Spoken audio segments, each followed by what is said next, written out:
Italy, German, Japan সহ বিশ্বের বিভিন্ন দেশে জনসংখ্যা ক্রমশ হ্রাস পাচ্ছে।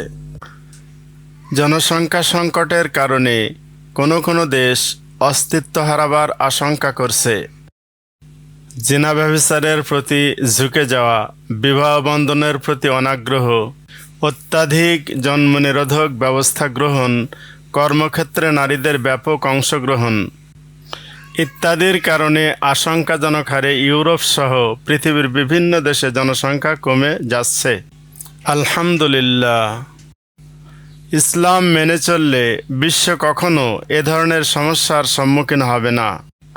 মহানবী সাল্লাল্লাহু আলাইহি ওয়াসাল্লাম বলেছেন, আন মাআকাল ইবনে ইয়াসার রাদিয়াল্লাহু তাআলা আনহু قال قال رسول الله صلى الله عليه وسلم تزوجوا الودود الولود فإني مكاثر بكم الأمم রাওয়াহু আবু দাউদ ও নাসাই।